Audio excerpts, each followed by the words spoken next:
এমনি টাকা হয়। তুমি বুঝতে পারলে না আমার এই নাতি আমার মহব্বতের নাতি, তার চেহারাটা দেখলে আমার অন্তরটা শীতল হয়ে যায়। আমার নাতিটা যখন আমার সামনে আসে, আমার হাতের যে মজাটা আমি তাকে দিয়ে আবার নিয়ে আসি, নাতিটা যখন হালকা হালকা কান্না করে, হাসাহাসি করে, আমার কাছে অনেক ভালো লাগে।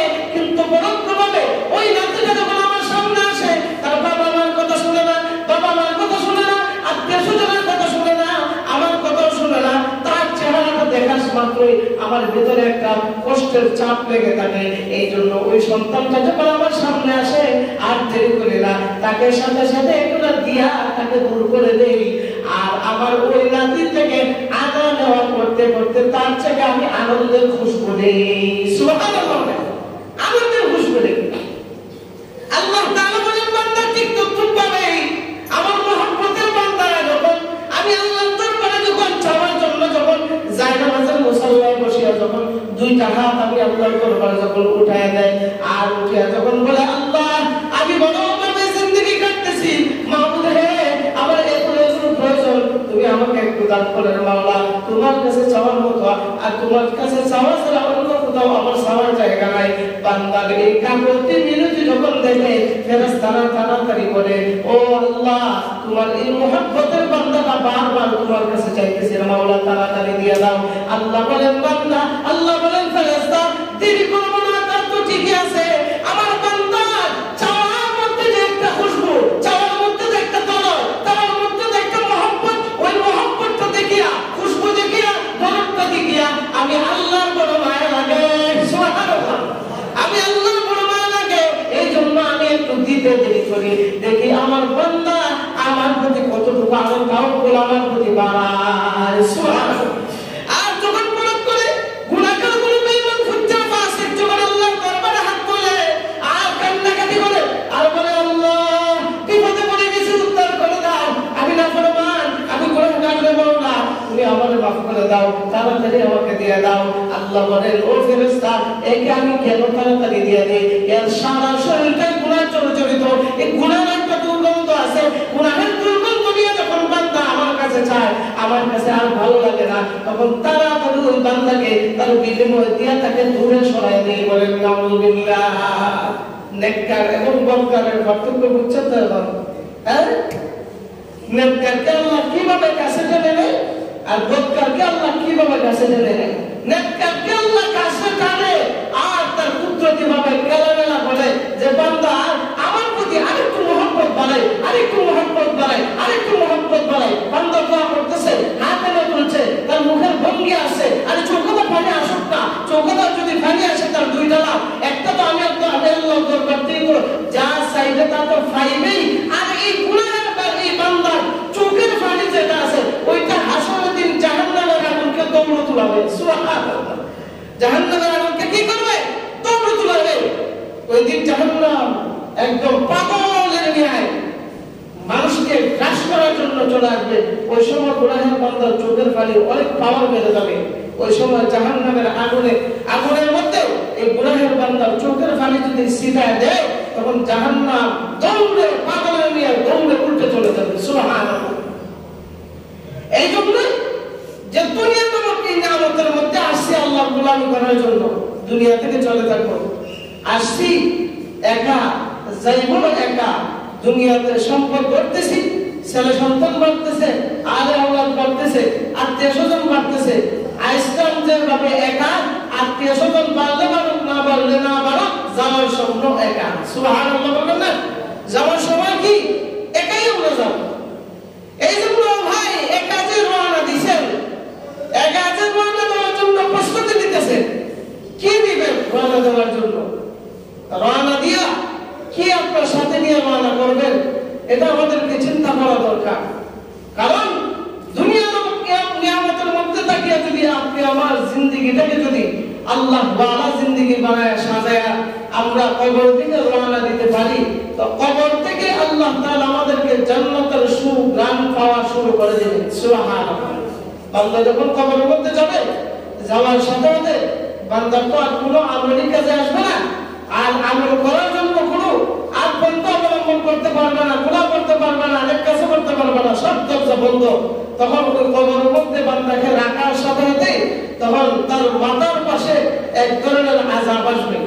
আল্লাহ রাসূল বলেন ইদা উতিয়া মিন কিবালি রাসিহি, যে বান্দাকে যখন কবরের মধ্যে শোয়া দিবে, শোয়া দেওয়ার সাথে সাথে একদল আযাব দেওয়ালা ফেরেশতা অর্থাৎ আযাব আসবে তার মাথার পাশ দিয়ে।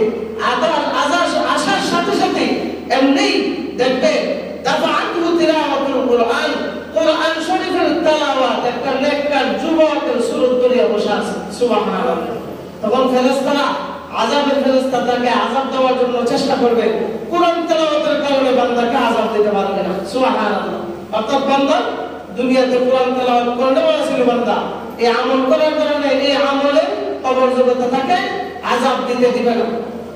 তখন ওই আযাব মাথার পাশে যখন বান্দাকে আযাব দিতে পারবে, আযাব দূর দিয়ে চলে আসবে তার হাতের দিকে। ওয়াইদা উতিয়া মিন কিবালিয়াতি, তার হাতের দিক দিয়ে চলে আসবে। আয়েশা যখন বান্দাকে আযাব দিতে যাওয়ার জন্য যখন প্রস্তুত নেবে, এমনি দাফাআতহু সাদাকা, তার হাতের পাশে সদকা নামক এক যুবক বসে থাকবে তাকে আযাব না দেওয়ার জন্য, আযাব থেকে ফিরিয়ে রাখার জন্য। সুবহানাল্লাহ। তখন তার হাতের মধ্যে দরিয়া বলবে এই বান্দাকে তোমরা আযাব দিতে আসছো, এই বান্দাকে আল্লাহ তাআলা অনেক মালের মালিক বানাইছিলেন, সেই বান্দা তার আল্লাহর দেওয়া এই ধন সম্পদ থেকে এই সদকাগুলো বের করে আল্লাহর রাস্তায় দান খয়রাতগুলো বের করে সে আল্লাহর রাস্তায় দান করে দিয়েছে। তাহলে কি হয়েছে? এই দান সদকাগুলাই বান্দাকে হেফাজত করার জন্য আল্লাহ টকবগে যুবক বানাইয়া ডান হাতের পাশে আমাকে বসাই দিয়েছে। সুবহানাল্লাহ। যখন ডান হাতের দিকে আযাব দেওয়ার জন্য প্রস্তুতি নিচ্ছে, যখন পারে না, তখন দৌড়ে কি করবে? দৌড়ে চলে যাবে। ওয়াইদা উতিয়া মিন কিবালি রিজলাই, তার পায়ের কাছে চলে যাবে আযাব। যখন তাকে আযাব দেওয়ার জন্য রেডি দিবে, তখন বলবে দাফাহু মাশিরু ইলা সালাহ, সাথে সাথে নেককার যুবকের ন্যায় বসে থাকবে আর বলবে এই বান্দাকে আযাব দিও না। বলে কেন আযাব দিব না? তার যে দুইটা পাও দেখতেছো, এই দুইটা পাও দিয়ে হেঁটে হেঁটে মসজিদে গিয়ে জামাতের সহিত নামাজ আদায় করেছে, আদায় করার কারণে আল্লাহ তাকে মহব্বত করেছেন, আর ওই নামাজকে মানুষের সুরত দিয়া আল্লাহ তাআলা আমাকে কবর বানায় দিয়েছে। সুবহানাল্লাহ। আযাব দিতে দিবে না, ফিরে রাখবে। এরপরে যখন আযাব পারে না, তখন আর কি করবে? আর কোনো কিছু করতে পারবে না। তখন ফেরেশতারা আল্লাহর দরবারে নালিশ দিবে আর বলবে আল্লাহ, কি যুবক গুনাহ পাইলাম, কবরে যাওয়ার সাথে সাথে তাকে আযাব না দেওয়ার জন্য বসে রইছে। ও আল্লাহ, বুঝতে পারলাম না কি? আল্লাহ তাআলা বলেন এটা হলো আমার নেককার বান্দার দুনিয়ার যত নেক আমল ছিল, এই নেক আমলকে কবরের মধ্যে আমি আল্লাহ তাআলা তাকে জান্নাতের বডিগার্ড বানিয়ে দিয়েছি। সুবহানাল্লাহ। তাহলে দুনিয়ার তাকিয়া আমল করিয়ে গেলে লাভ আছে না নাই? আছে না নাই? এটা কি একজনে আমল করলে সবার লাভ, না যার আমল করলে যার লাভ? হ্যাঁ, আমি যদি আমল করি এটা কি আপনাদের লাভ না আমার লাভ? কথা বলেন আমার লাভ।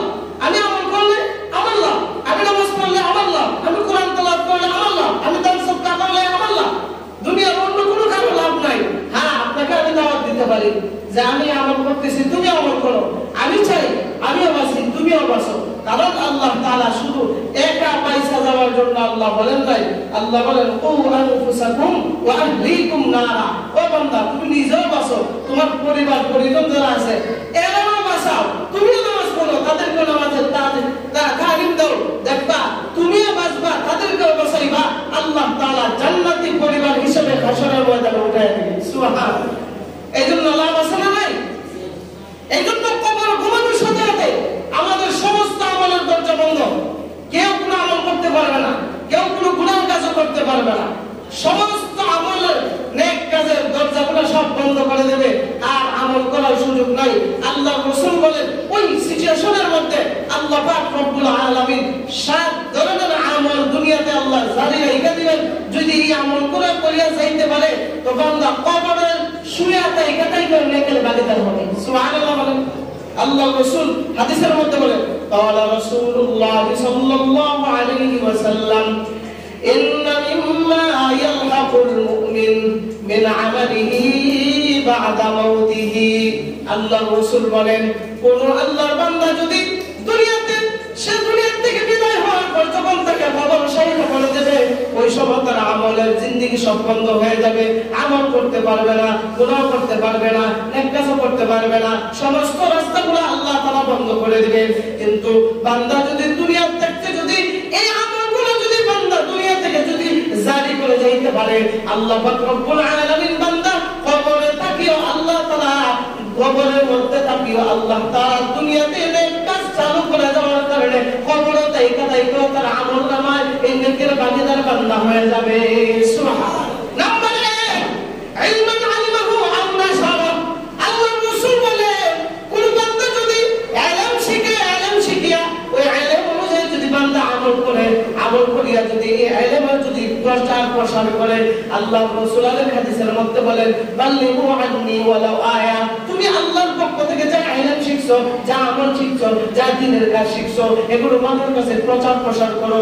এইভাবে যদি কোনো আলেমের দ্বারা যদি দ্বীনের যদি প্রচার প্রসার হয়, আলেম হওয়ার কারণে তার দ্বারা যত জায়গায় প্রচার প্রসার হবে, সে যদিও দুনিয়া থেকে বিদায় নিয়ে যদি কবর ঘুমায়া থাকে, তার এই আমল শিখিয়া ইলম শিখিয়া যতজন মানুষ দ্বীনের প্রচার করবে, কিয়ামত পর্যন্ত তার আমলের মধ্যে সমস্ত আমলের নেকের ভাগীদার বান্দা কবরে তাইকাও পাইবে। সুবহানাল্লাহ। অর্থাৎ দুনিয়াতে যদি আপনি যদি ইলম শিখেন, এই ইলম অনুযায়ী যদি আমল করেন, এই ইলম যাকে শিখাইবেন, এই শিখার কারণে দুনিয়াতে যতদিন জারি থাকবে, আপনি শিখানোর কারণে এই সিলসিলার সওয়াব আপনার আমলনামায় কবরের মধ্যে গিয়ে পৌঁছবে। সুবহানাল্লাহ বলেন। অথচ কবরটা কি আমল করার সুযোগ নাই? আমল করার সুযোগ আছে। কবরটা কি যদি আপনি 5000 বার কোরআন খতম করেন, কোনো লাভ হবে? কথা বলে না, কথা বলে না।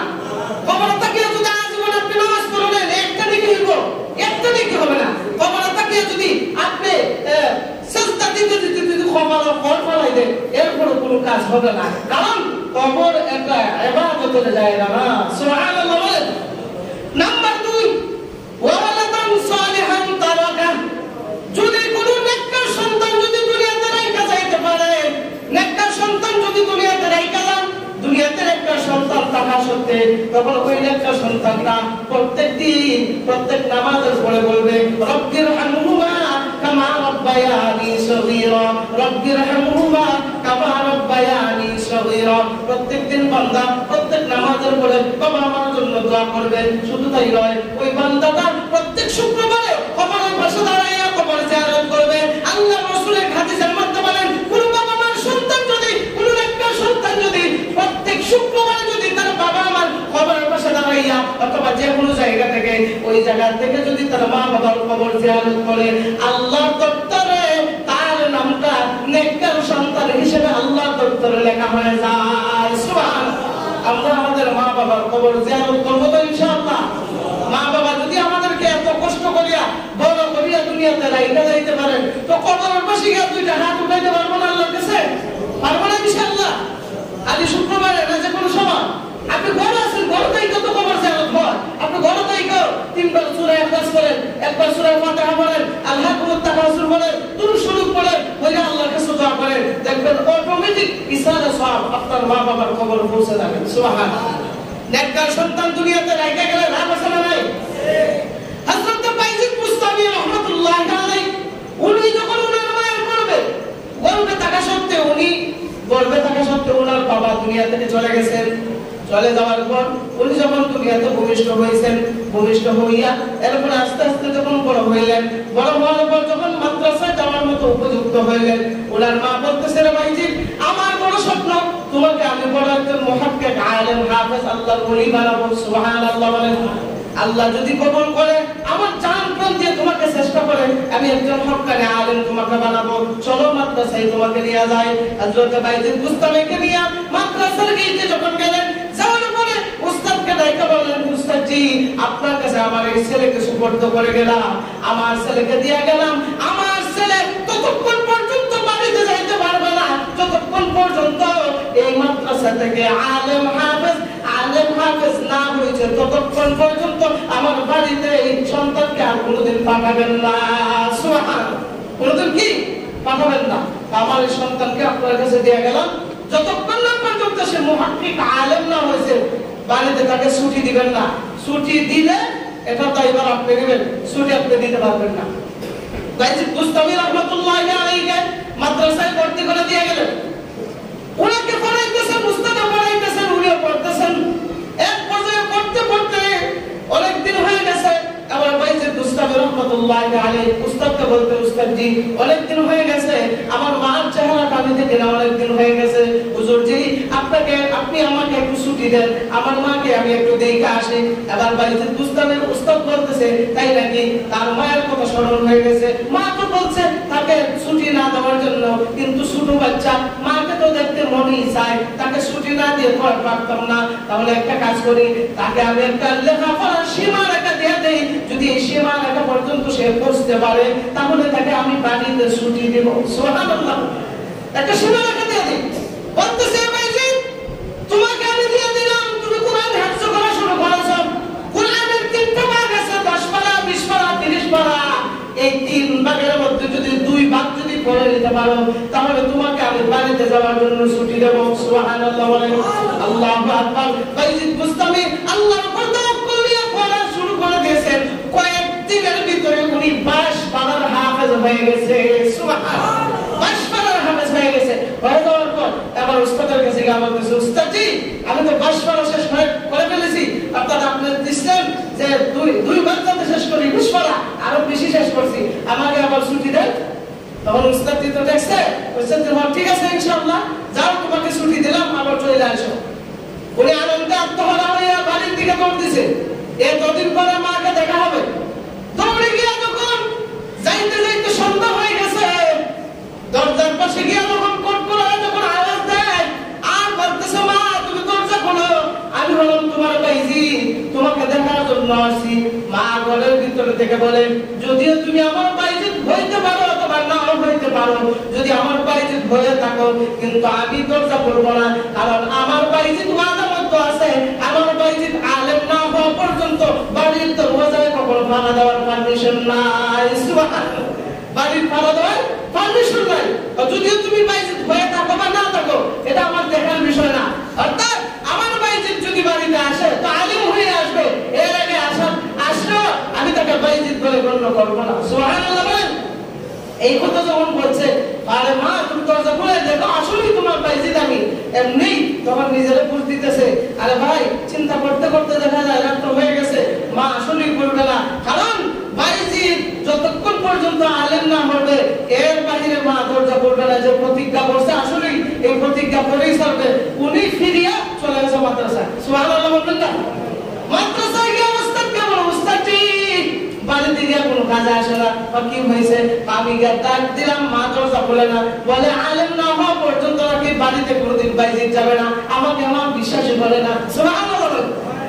উস্তাদ বলতেছে, তাহলে ঠিক আছে তুমি আবার পড়া শুরু করে দাও। আল্লাহু আকবার। বাইজিদকে আল্লাহ তাআলা এত দ্রুত এত অল্প সময়ে আল্লাহ তাআলা কবুল করেছেন। বাইজিদকে কোরআনুল কারীমের হাফেজ আর হাদিস শরীফের মুহাদ্দিস আল্লাহ তাআলা মুফতি বানাইয়া, হক্কানি আলেম বানাইয়া, আল্লাহর ওলি বানাইয়া মাদ্রাসার মধ্যে আল্লাহ তাআলা রাইখা দিয়েছে।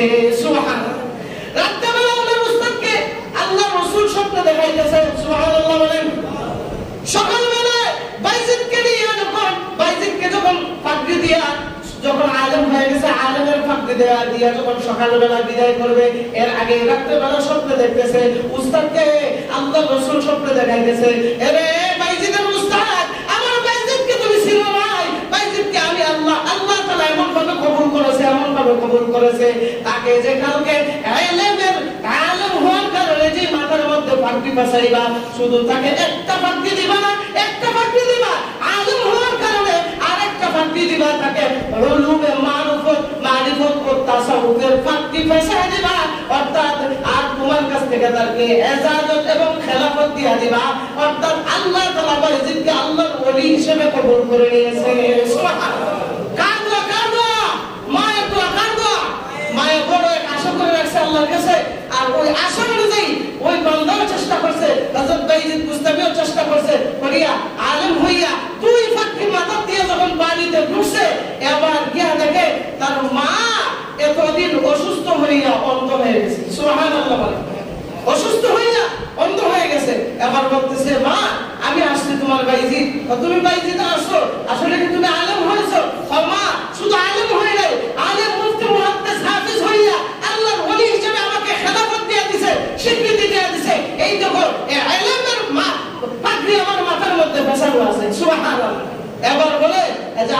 অনেক বড় একটা নিয়ামত আদায় করেছি। ও ভাইজি আর দেরি করি না, তোমাকে আমি একটা কথা বলি, তাড়াতাড়ি আমাকে জায়নামাজের মুসল্লাটা দেন। সুবহানাল্লাহ।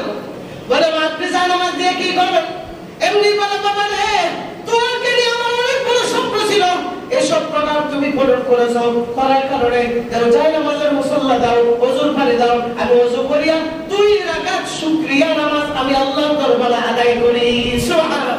আল্লাহ যে আমার ডাক শুনছে, আর আমিও তোমার বাবার কৈফিয়ত থেকে বেঁচে গেলাম, আমিও এই দুনিয়াতে আর থাকতে চাই না।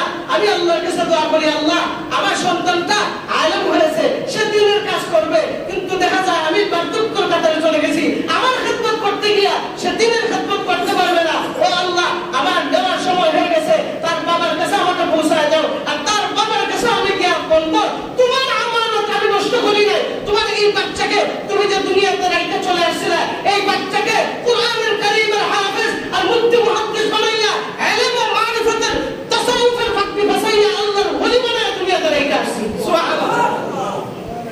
এই লক্ষ্য সন্তান যখন দুনিয়াতে থাকবে, জীবনে কোনোদিন দোয়া হাতে তোলার সাথে মা বাবাকে জীবনে কোনোদিন ভুলবে জীবনে? এই জন্য যদি নেককার সন্তান দুনিয়াতে রাইতে যাইতে পারেন, তো কবরতেই কেবল নেককার সন্তানের আমলের বাগিদার আপনি হবেন। সুবহানাল্লাহ বলে। নেককার সন্তান যদি নামাজ পড়ে, নামাজ পড়িয়া যতটুকু সওয়াব পাইবে, এই সওয়াব ইসালে সওয়াব হিসেবে আপনার কবরে যাইবে। আবার কোন সন্তান যদি আবার গুনাহ কাজ করে, এই গুনার বাগিদারও মা বাবা হয়। বলেন নাউজুবিল্লাহ। এই জন্য সন্তানরা যারা আছে, আপনাদের মা বাবা কবরে আছে, খুব লক্ষ্য করবেন আমার কোন গুনাহের কারণে যেন আমার মা বাবার কবরে যেন আযাব না হয়। লক্ষ্য রাখবো তো ইনশাআল্লাহ, লক্ষ্য রাখবো তো ইনশাআল্লাহ। আমার কোন গুনাহের কারণে আমার মা বাবা যেন আযাবের গ্রেফতার না হয়, আল্লাহর কাছে যেন জবাবদিহিতা না করা লাগে, এটা আমাদের চিন্তা করা দরকার। 3 নম্বর হলো যে আপনি দুনিয়াতে আসেন, দুনিয়া থেকে চলে গেছেন, কিন্তু দুনিয়াতে থাকা সত্ত্বে আপনি যদি কোরআন তেলাওয়াত করেনওয়ালা, কোরআন পড়নেওয়ালা যদি কোনো মানুষ বানায় যান, অর্থাৎ একজন মানুষ হাফেজ হয়েছে, হাফেজ হওয়ার পরে তার দ্বারা আরো 10 জন হাফেজ হয়েছে, এই 10 জনের দ্বারা আরো 10 জন হয়েছে, এই 10 জনের দ্বারা আরো 10 জন হয়েছে, এইভাবে কিয়ামত পর্যন্ত যে সিলসিলা চালু থাকবে। সর্বপ্রথম যে ব্যক্তি হাফেজ বানিয়েছিল তার আমলনামায় কিয়ামত পর্যন্ত যত হাফেজ হবে, প্রত্যেক হাফেজের আমলের ভাগিদার ওই বান্দা কবরে তাইকো পাইবে। সুবহানাল্লাহ। নম্বর 4, যদি কোন বান্দা দুনিয়াতে মসজিদ বানায়, কি বানায়? মসজিদ বানায় একমাত্র লিল্লাহ, আল্লাহর জন্য। মানুষ আমাকে দানবীর বলবে, মানুষ আমাকে টাকাওয়ালা বলবে, মানুষ আমাকে জায়গাওয়ালা বলবে, এগুলো মনের মধ্যে না আনিয়া যদি লিল্লাহ একমাত্র আল্লাহর জন্য যদি মসজিদ বানায়, যে কিয়ামত পর্যন্ত এই মসজিদের মধ্যে মানুষ সিজদা করবে, আমার আমলনামায় ঢুকবে। এই যে মসজিদ আপনি তৈরি করে গেলেন, অথবা মসজিদ মেরামতের ক্ষেত্রে কোন একটা ইট দিয়ে আপনি শরীক থাকলেন, কিয়ামত পর্যন্ত এই মসজিদের মধ্যে যত মানুষ সিজদা দিবে, প্রত্যেকটা সিজদার আমল আপনার কবরে তাইকো আপনি সওয়াবের ভাগীদার হবেন। সুবহানাল্লাহ। সিলসিলা জারি থাকবে, সিলসিলা জারি থাকবে। 5 নম্বর হলো যদি কোনো মুসাফিরখানা বানান, রাস্তাঘাটে দেখবেন অনেক সময় অনেক জায়গায় বৈঠকখানা আছে, বৈঠকখানা আছে না, মানুষ বসার জন্য স্থান আছে না, এরকম যদি কোনো বসার জন্য স্থান বানান, যেমন বন্ধের মধ্যে দেখছি এই যে বন্ধের পাশে দেখলাম কৃষকদের জন্য পানির ব্যবস্থা আছে, আসলে না, এখন বসার জন্য একটা স্থান আছে, খুব একটা ভালো একটা কাজ করছে। এখানে যত মানুষ ক্লান্তি নিয়ে আইসা বসবে আর ছায়া পাইয়া করে আরামে আত্মহারা হয়ে যখন ডাক দেবে, নেকের ভাগীদার হয়ে যাবে। সুবহানাল্লাহ বলেন। মুসাফিরখানা যদি কেউ বানায়। 6 নম্বর, যদি কেউ পানি খাওয়ার জন্য ব্যবস্থা করে দেয়, একজন মানুষের বাড়িতে টিউবওয়েল নাই, পানি খাওয়ার ব্যবস্থা নাই, আপনি পানি খাওয়ার ব্যবস্থা করে দিলেন। রাস্তাঘাটে চলার ক্ষেত্রে পথচারী আছে, পানি খাওয়ার জন্য কোনো কিছু পায় না, রাস্তাঘাটে একটা টিউবওয়েল বসায় দিলেন, ওইখান থেকে পানি খাইলো। অথবা মসজিদ মাদ্রাসায় যে দ্বীনি প্রতিষ্ঠান আছে, এগুলাতে পানি খাওয়ার ব্যবস্থা নাই, একটা ব্যবস্থা করে দিলেন, কিয়ামত পর্যন্ত এটার সব আপনি কবরে তাইকো সব পাবেন। সুবহানাল্লাহ। নম্বর 7 নম্বর হলো আপনি যদি আল্লাহর দেওয়া দান, ধন সম্পদ যেগুলো আছে এগুলোর থেকে যদি দান সদকা করে যান, কিয়ামত পর্যন্ত কবরে তাইকো সব পাবেন। সুবহানাল্লাহ বলে। আল্লাহ পাক রব্বুল আলামিন এই আমলগুলা দুনিয়াতে জারি করিয়া আমাদেরকে কবরে যাবার তৌফিক দান করুন। সবাই বলে আমিন। ওয়া আখিরু দাওয়ানা আলহামদুলিল্লাহি রাব্বিল আলামিন।